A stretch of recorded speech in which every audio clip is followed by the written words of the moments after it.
Welcome, guys, to the MIDCONVO podcast, where the best nuggets happen in the middle of the conversation. Today's guest is Scott Ohashi. Where's your last name come from? Ohashi. Are you Japanese. Wait, you're part Japanese? Yeah, dude, half. You're half Japanese? Yeah. I didn't even know that. Really? I actually didn't even know. What did you think I was like? So you're part Asian. Hispanic. What did you think I was? High five. You didn't know that? I straight up didn't even know you're part Japanese. I don't know. What's my last name mean to you? That's a great question. That does sound kind of Asian now that I think about it. Okay, guys. So today's podcast topic, we're talking about, is it realistic? What is realistic, you might ask? We'll find out in today's podcast with Scott. So let's first talk about, who are you? Like, Scott, who are you? Tell the listeners, tell the viewers, who is Scott Ohashi? I don't know why I said that like a Japanese, kind of like Ohashi. That's cool. Before we start, Yeah. do I ever look into the camera lens? You just did, so now I'm putting that in. No, don't look at the camera. Just we're having a conversation. Okay, I wasn't sure. Don't mind all the 3 cams and the mic and the light. Just Swag. Okay. We're talking. I just want to make sure. I didn't know if you. We're trying. Good question. Okay. Who are you? Well, I grew up in Auburn, Washington, a little bit south Seattle, and live in Seattle now. And I went to University of Washington, graduated in 2016. UW, go Dogs. And I studied psychology. I went through like all the nursing classes actually.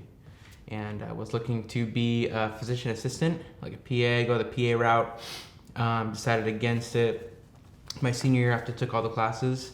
And I ended up studying psychology, graduating in psychology, and I went into a medical sales job after I graduated college. And did that for about little over 2 years.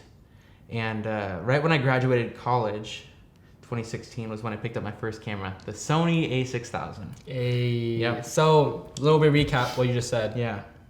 Grew up in Auburn, Washington. Yep. Went to UW. Yep. Basically. Picked up a camera in 2016. Yes. Cool. Yep. So, what we're talking about today is it realistic? And not recently, but you quit your job. I did. Like, so before we get to that point, Yeah. Tell us a little about your college experience. Like, what was college like? Like, Yeah. what are your thoughts on college? I never went to university, Right. so I'm just like, college, like student loans, debt, whatever. So, Yeah. like, you first had experience. Like, you're not even doing what you went to college for. So, Right. if you want to like explain a little bit your thoughts on university and college. Yeah. Personally, I really value my education, and I think it was totally worth it. I know that I'm not technically using my psychology degree right now, but there are parts of it that I use in my everyday life, and especially in like the photography, videography realm, I still pull pieces from there. And I also think I learned a lot through the process of college, through the process of like going to the University of Washington and learning all different types of things, from life lessons to all the academic side of things. And it also helped me get my job in medical sales. So I'm thankful for that as well. I really value the education aspect that I have. Cool. But I also know that it's not for everyone. I get that. But for me, like, I don't regret it. Yeah. Sure. Yeah, that's awesome. I mean, like, I think there's like a stigma with like, especially with millennials now, it's like college, like, oh, college. Like back then it's like you had to go to college. Right. Now it's like, you go to college. Like, right. It's weird now. Like the tables have turned. But with that being said though, like I think it's good that you don't put, for those of you listening or watching that are currently in college, as long as you don't, in my opinion, I mean, I went to community college basically, but as long as you don't put like a monetary value to college, like you're not expecting to be super like finding like the job that's gonna make you rich, or like you're like trying to get like crazy fulfilled at college. Like if you just view it as like you're building network, you're growing as a person, you're meeting new people, I think you could truly like get a lot of valuable like life lessons from going to university. Yeah. Because you do meet way more people at university than you would at like community college. True. Yeah. You know, so. But also at the same time, you can get that jump on the career side of things, going to university, you know, with internships and, you know, getting experience if you're going like specific routes. You get plugged. So it's exactly. So like long story short, I don't regret my decision to go to college. I actually really value it, and I really enjoyed my experience and think it was really valuable for me. So yeah. I mean, granted, I'm not technically using it at this time, but also on the flip side of that, I never thought I would be doing, I never thought I'd be doing what I'm doing right now. Yeah. I never, because at the time, I didn't even own a camera in college. Good point. Right. Good point. So yeah. I really never thought that this would even be an option. That's a good point. So. Yeah. Cool. So you went to college. So you went to medical sales. Yes. Yeah. As like your first, was it like your first job? First job out of college. Wow. Okay. Cool. So tell us about that. Like, was it like a 9 to 5? Was it a office job? Were you working remote? Like, what was that like? Yeah. So I worked at a company that sold specialty products for hospitals, really in the Northwest area, but I was focused on the south half of Washington State. So I would drive around the state selling capital equipment. Mm-hmm. So things like hospital, like surgical tables, surgical lights. The big bucks, the expensive stuff. The expensive things, yeah, the things that hospitals have to sit down and budget for and take years to plan for and look into like what's most important for the hospital for patients and whatnot. Mm-hmm. So that's what I focused on. I had 30 to 40 hospitals in the south half of Washington, and I would drive out to the hospitals and meet with OR managers, OR directors, and you're like a rep, yeah. Yeah, exactly. Like, were you making like a salary? Like, were you making good money? I was making a small salary, and then the rest was commission based. But it was like good enough to like pay everything you needed to do, and like you were more comfortable. Like you were making like a good number, like paycheck. Sure, it was enough to get by for sure. Yeah. And it had potential to grow for sure. Like obviously I was pretty new when I got into that game of things because.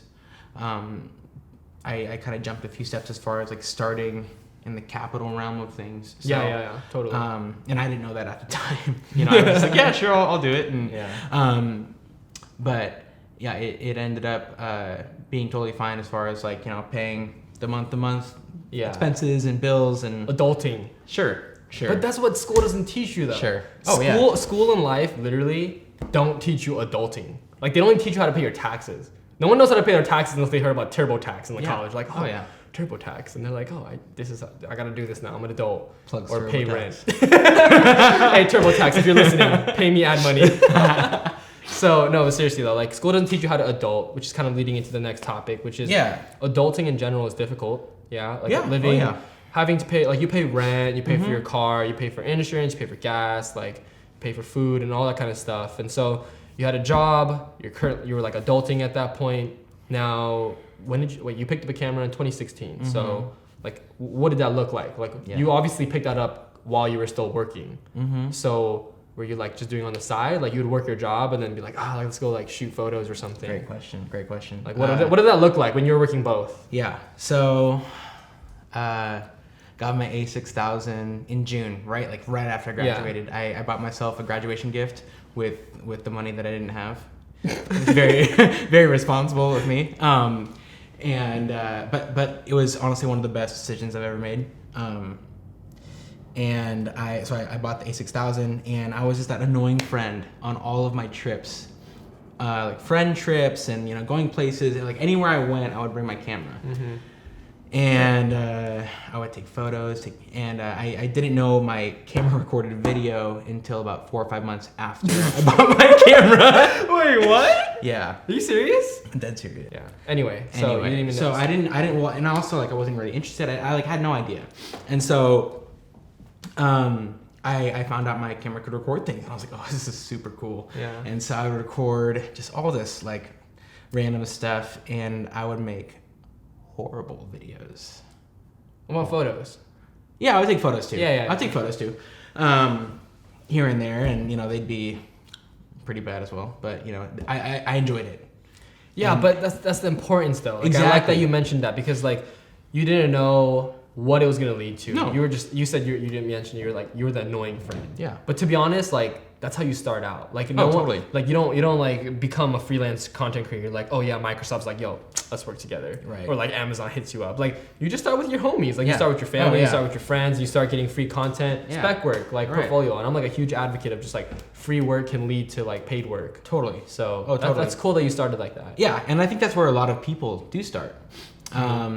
And I really enjoyed it. And I just loved being able to capture moments, like super cliche, but I love being able to, freeze moments in time and capture that for my friends and be able to, share that with them and give that to them and be able to, capture and remember these moments on our trips and outings and things that we would do together.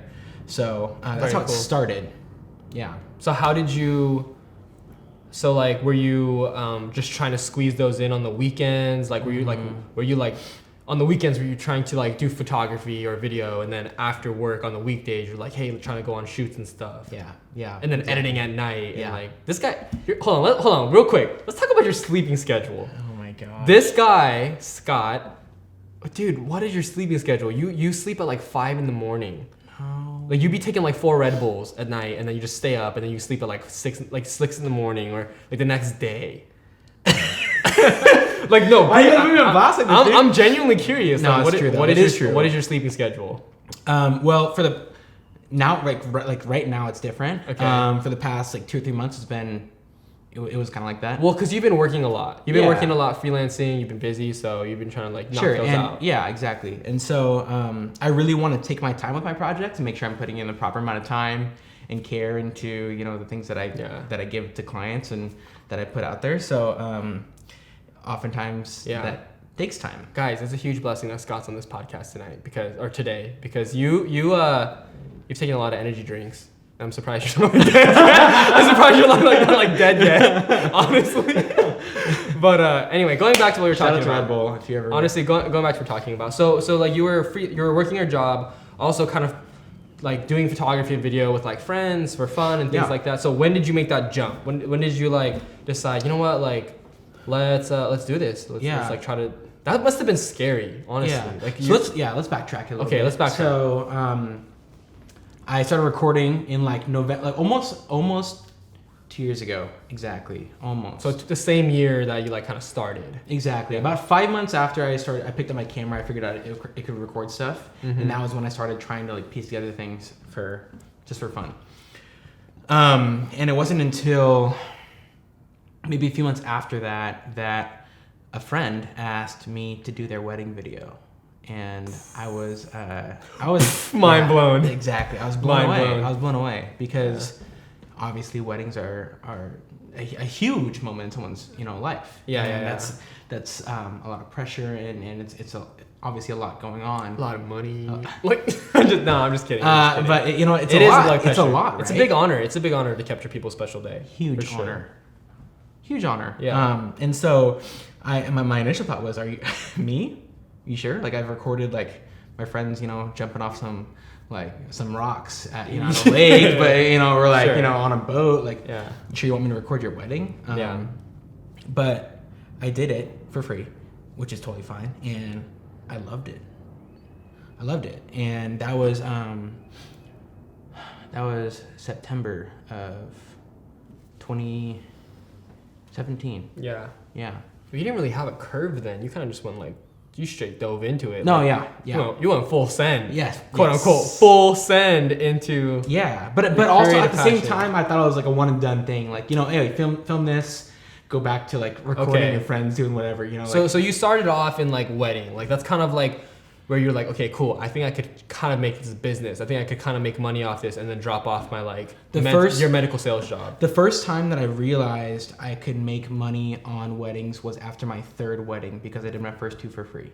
And then I realized that I could make money off of this. And That's then, cool. And so, and even then, it didn't hit me that it could be a full-time thing. I was like, oh, it'd be like a great way to like supplement income, a great way to make a couple extra bucks on the side, whatever. But as it continued to grow, like I was lucky enough to get a few inquiries for the summer. Yeah. And it came down to, I'm serious, I never considered quitting my job until probably March of this past year, of 2018. Okay, cool. So like not that long ago. Pretty recently. Yeah, because pretty recently. Because I quit in April. Okay, cool. So I quit halfway through April. So I mean, like the idea of actually being able to quit was never even a possibility in my mind. 7 8 months ago. Yeah. That's cool. So yeah. So you pretty much, like, just to recap a little bit, like you like work you graduated college, you were working a job that was paying pretty well, and then you started picking up a camera, started to build your passion. Like, you didn't know your passion right out the gate. You kind of started building it as you were working your job. Then you realized you could make money from it, and then you went full send and you quit your job. Yeah. So now here we are in present day, like a couple months later. Sure. So like that's kind of like what the topic of this podcast is with Scott. And for those of you listening, I know that the objective of this podcast, I want it to be relatable. I want, like, for those of you listening right now that are working a day job, or maybe it's not even a day job, it could be like a rad job, honestly. Like, I quit a rad job, you know what I mean? Yeah. Like, it could be a cool job, but like you have this like creative pull, you have this passion, you want to pursue it. So Scott is like literally a testimony to quitting your job and then trying to pursue your passion. But is it realistic? Like, can you actually, is it like, I know everyone on YouTube and on social media, you're like, yeah, go quit your job, chase your passion, blah, blah, blah. And then the next month rolls around, you're like, oh, I got rent, I got car, I got food to pay for, I got things to, like, bills to pay. Like, how realistic is this, like, freelancing thing? Like, coming from someone who is, like, totally self-sufficient, you're, like, an adult, you're adulting now, quote unquote, like, is freelancing still something that you could do, like, long term? Like, what are your struggles? What are your mental battles that you've dealt with over the past few months? You're like, dude, like, you know? Yeah. Let's talk about that. Well, you know that I, like, fully respect you and want to be open and vulnerable on this podcast, and I think that's a big thing. And I think to pursue this, it honestly came at a price, and it was a sacrifice. And I think a lot of people ask, like, how do you balance things, right? I mean, that's like a very common thing to ask, how do you balance X, Y, Z? And I think that balance, it actually comes down to like priorities. So like, how do you prioritize things? Like, what's important to you? And for me, after I, made the jump to quit my job in April, all of a sudden, like, my priorities switched of, like, how do I run my own business? It's like reality hit. Right. It's like, like you just, like, poof, like, reality was like, all right, I'm here now. What was that sound? Like, poof.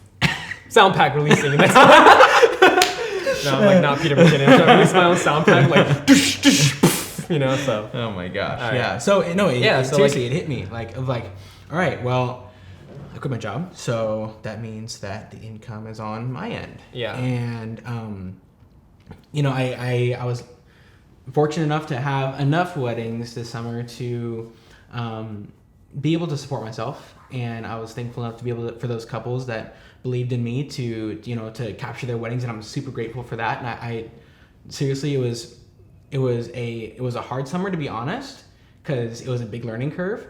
But it was also a very, fruitful, and I grew a lot, and I learned a lot in this past summer. But for the financial side, like, the realistic side, like life, it hits you of like, okay, hold on, like, sure, I had a few weddings this summer that I was able to film. It was fun, and it was fun, and it was a lot of work and stuff, but I enjoyed it. It was great.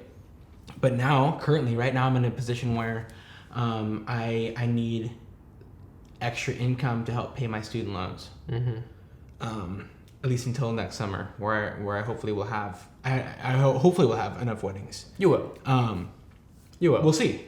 But totally though. Sure. And that's the thing where it's like I just hope that, like, my work, like, people will believe in my work as far as, like, me being able to pour in my heart into, like, what I do, and they'll see that. So, but yeah, it's a challenge. It's not something that's like super easy or super simple, right?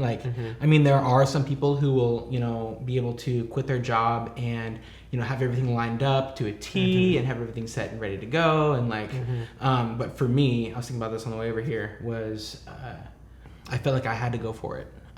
Because I felt like if I didn't do it now, like, I don't know when I would do it. Dude, no, that's like a really good point because I kind of want to like can I like share like a thought real quick on that? Yeah. It's just like, guys, if you're listening or you're watching this podcast, is like, if you're thinking about quitting your job, I'm gonna tell you something. And I think we could both kind of attest to this. Is like, there will never come a time where you basically say to yourself, it's the time, let's quit.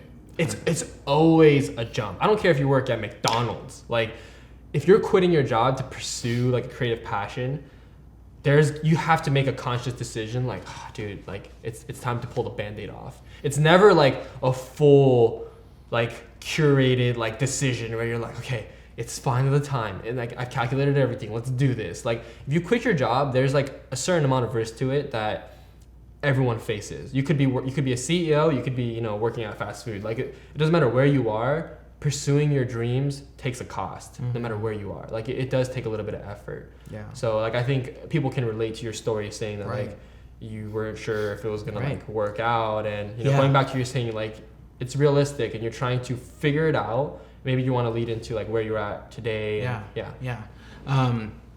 To continue on that, like I didn't have it all together when I quit, right? And so that exactly kind of led to where I'm at right now, of like having enough money to get through the summer, totally be fine. And but in order to make progress on paying my student loans and paying rent and car payments, all the things that are real, that are like, you got to put food on the table, you got to go grocery shopping, you got to pay insurance, you got to that stuff that's real, that everyone has to go through. You have to find a way to make that happen. And that's where like this whole like, is it realistic thing comes in. And I honestly believe it is realistic if you want it bad enough. True. Right? Dramatic pause. No, but I'm serious. Because I do. Yeah. And I think that all my friends and family would agree when they like, ask me, or like those who know me would say like, yeah, he does want it, because I do. Because I do give it my weekends and my nights and my early mornings and like all the times, that it might be hard to sacrifice. I do give it up because I love what I do. And I'm willing to risk that time and energy and effort for something that I believe in. That's good. That's good. You have to. You have to love what you do. Seriously, like that's so important. You have to love what you do. That's true. But I also, I don't know. I feel like that's almost can get cliche. Like I almost try too hard to fall in love with something, Yeah. And like, granted, I do love what I do, but there are times where my job is just something where I have to get it done. And like I don't know.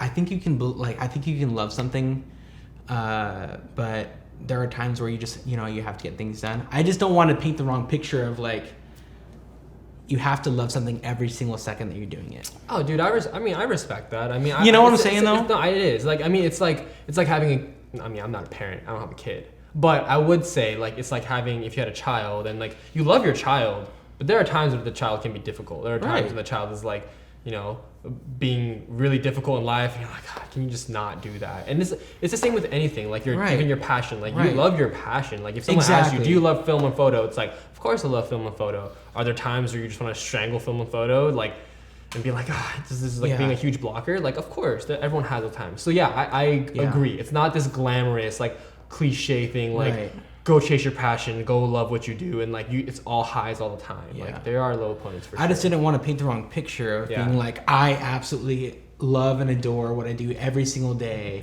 for every single second, because there are times where it's challenging. Yeah.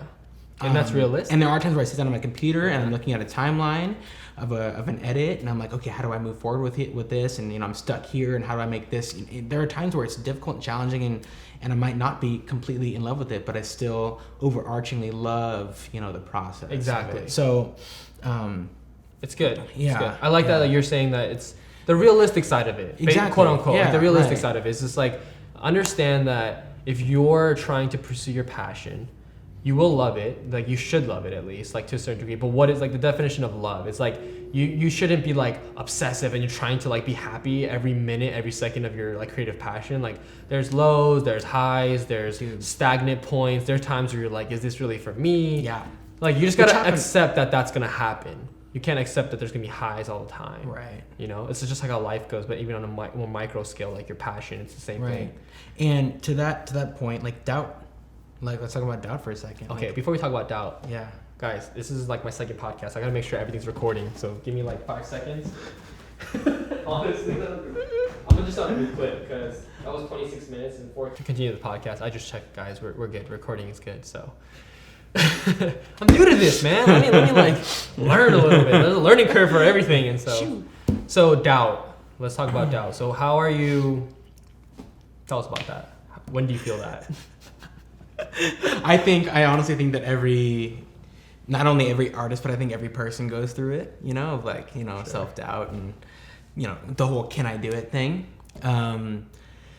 Is my work good enough type thing? And, you know, there's the comparison, there's, you know, looking at other people in the industry and, you know, talking to other people who are successful. You know, it's hard to put yourself out there. It's vulnerable at the end of the day.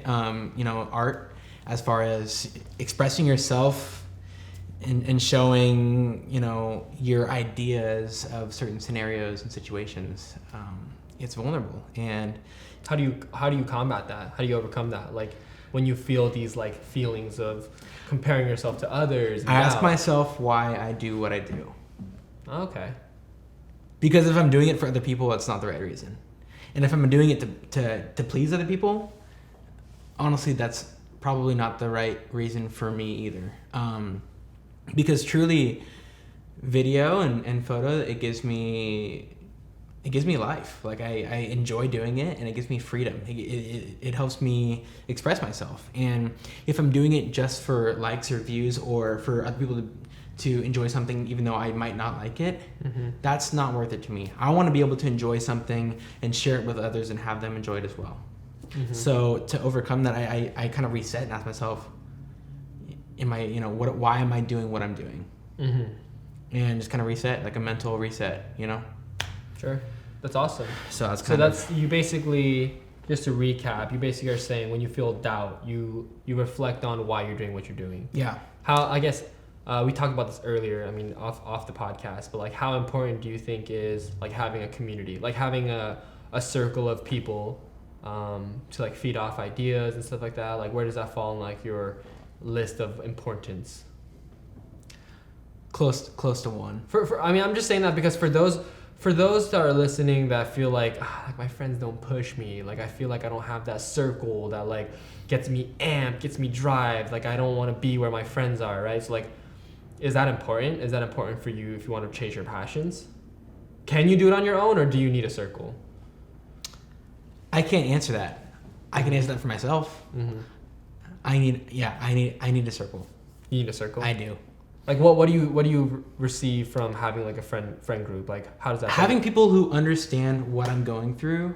I think that's anything in life. You know, you're being around people who are like-minded and understand what you're going through and your struggles and your passions and your desires to grow and to learn. I think having like-minded people around you is huge.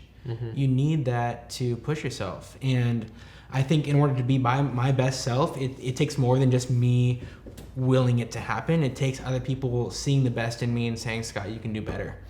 I like that. Because at the end of the day, I think that I might sell myself short and be like, I think I've done all right. I think I've done okay. And maybe that is the case. Maybe I have done okay. But I think that you'd be like, hey, Scott, you can push yourself. You can be better than just okay. No, totally. And so I think that having that community around me has been a huge blessing, seriously. And it's really pushed me to become a more critical and better artist in the sense of, spending more time and energy and passion for my craft. And I think that's a huge thing. And it's it takes time though. I would highly recommend it, but I also know that for many people, including myself, it took time to find those people who are willing to be around me, because obviously I'm trying to surround myself with people who are better than me and people who have been there before, and it takes time to find those folks, but it's worth it. It's totally worth it. Yeah. I mean, honestly, like for me personally, like going on the same note as you, I think it's so important. Like, I mean, a lot of successful people that I've heard or I've seen or watched, they'll say like, find a mentor. Like mentors are very important. Like it's one of those, like, it's become cliche now. It's like, oh yeah, find a mentor, they'll push you, right? But I truly think that before you find a mentor, it's important that your circle is A1. Like you got to make sure your circle's in check before you get a mentor. Like I think like, okay, so if you're alone, like you have this passion, you have no one. Before you find a mentor, find a friend group that can push you, that gets hyped off you, that gets hyped off of the stuff that you do. Then you'll meet people that are way, way, way better than you, and those can be quote unquote mentors. Yeah, right? Totally. So like, I think it's seriously important to surround yourself with the right people. And I'm like, I'd be like preaching about this all the time, but seriously, like, if you aren't friends with people that get super amped on your work, like when you post a video, when you post a photo, and you post a video, if they're not like, bro, that was sick, like keep it coming, then you're with the wrong friend group. Right. You got to find friends that are gonna pump you up, that are gonna be stoked on the stuff that you do, or else they're just dragging you down. If you have friends where you show them something and you're like, oh, that's cool, but let's go grab a drink though. Let's go eat. Right. I'm guaranteeing you those friends are not gonna take you anywhere. Right. You have to find friends that are like trying to push you to the next level, because what's gonna happen is they do that for you, you're gonna do that for someone else or for them in return. And now you have this like circle, you got this squad, right? Like everyone's trying to get this squad of like creativity, right? So all these like YouTubers, all these bloggers, all these people, they be kicking in like the same 4 or 5 people. They got their squad. You can find yours too. They could be next door. You just never know. But it's so important to have that like creative group of people to like bounce ideas off of, bounce inspiration off of, because if you're just all alone, if you're just comparing your opinion to your opinion, how can you know if it's the right opinion? But if you compare your opinion to 5 other people's opinion, you'll know like if you're headed in the right direction or not. And I think another important part of that is the people, like your squad or circle, doesn't have to be people with 500,000 followers on Instagram or 1 million subscribers. Like the reason why I like this is because I have other creatives around me that know me and that know what I can do and that push me. So that can be anyone from like your roommate to your friend to your parents to like anyone who's like saying like, hey, I believe in you and I can and you can do better. Like anyone that's willing to push you creatively and anyone that's willing to push you creatively and like understands your vision for things. Cool. That's your circle. You don't have to go and try to find someone who has 50K subscribers or followers like, I mean, sure, it's cool. Yeah, why not? But like, do you have to have them in your circle for it to be a circle? No. It can be your friend who just bought a Canon Rebel, T3i wants to go shoot. Like, finding friends who have common interests and bouncing ideas off each other. That's what your circle is. I like that. Right? I really like that. And I think that just like tying this like all together, I mean, I think we're kind of getting to that time of like, we can wrap the podcast up, but kind of just recapping or basically saying like, is it realistic to quit your job and pursue your passion? Because that's what you did, right? Right. And I think it is realistic, but there are some serious points to consider. Like, and understanding that it is a process. Like you have to enjoy the process. Like it's not all butterflies and sparkles as soon as you quit your job, right? Can I touch on that for a second? No, go for it. Go for it. Yeah. So it is a process. I quit my job in April. I had like 15 weddings this summer, or this year.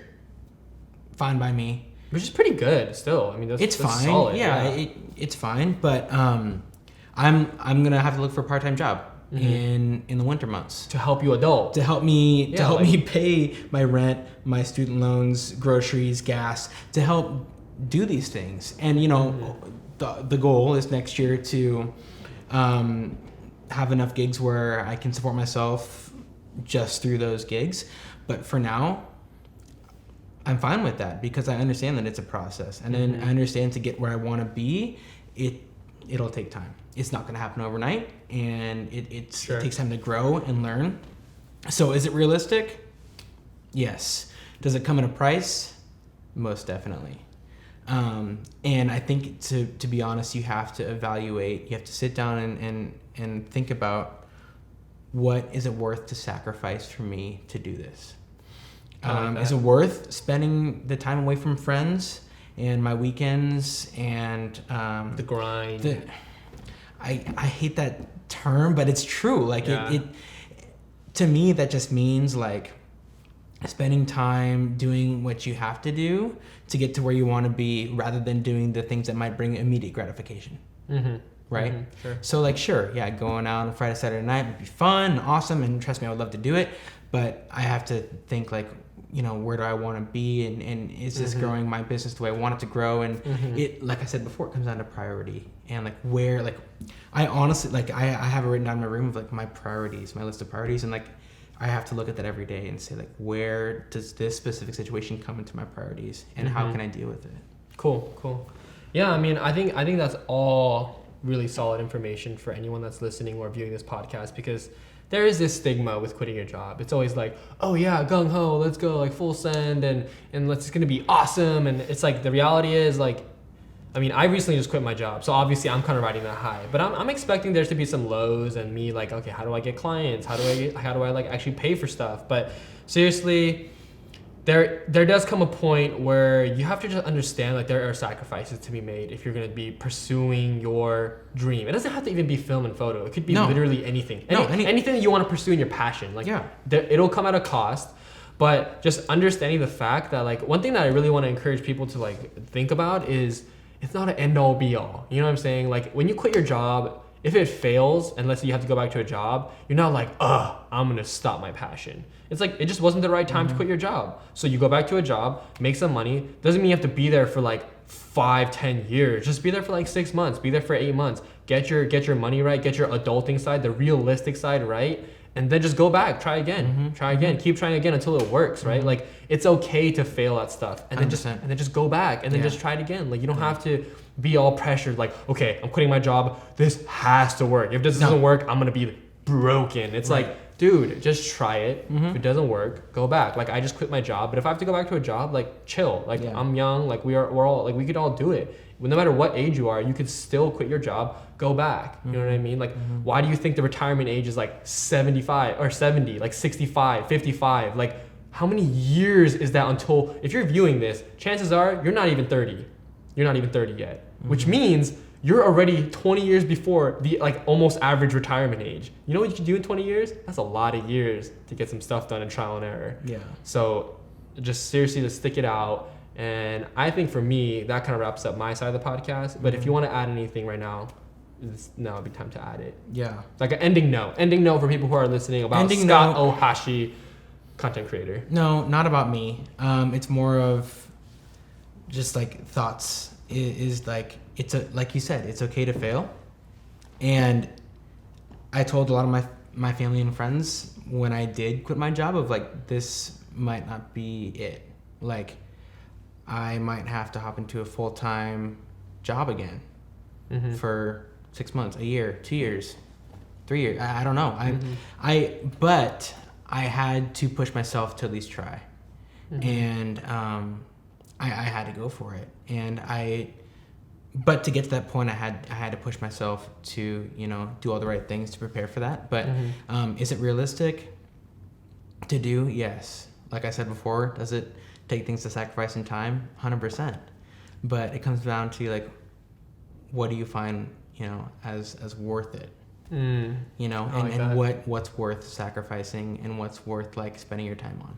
Cool. And so I think that's like the overarching, like, when I think of is it realistic, I think of like, my mind immediately goes to, is it worth it? It's like how bad. Like how bad do you want it, and what are you willing to risk? Yep. Because there has to be. You have to be. There's risk. There's gonna be risk. No matter what you do in life, there's gonna be risk. Whether that's working a 9-to-5 job, or your whatever quote unquote safe job, like whatever it is, like there's gonna be risk no matter what you do. So it's how you want to risk your time and energy. Cool. That I would really sit down and think about. Awesome. Yeah, man. So if you guys are answer the question for this podcast, is it realistic? As in, pursuing your passion to chase your dreams and pursuing your passion. It is realistic, but calculated risk. If there's risk involved, and you have to understand that it's not all butterflies and sparkles. Scott, thank you for being part of the podcast. Yeah, brother. Seriously, seriously though, like it's been awesome having you. Like you're the second guest to ever be on MIDCONVO. Yeah, dude. And I don't really know where this podcast is gonna go. Like there might be only like 2 people watching this, so like to be honest, like I don't even know if they're gonna be motivated or not. But hey, 2 people's lives change is all that matters. Let's go, bro. But no, seriously though, thank you for being part of the podcast, and let's check back in. Let's like have you on the podcast again, like in a year, and see like how much progress you've made. I would love that. And until then, I'll see you guys in the next podcast. That's right, brother. Later. Hey, that was lit. That was lit. That was so lit. I love that. That was a really good podcast. Like, I'm stoked.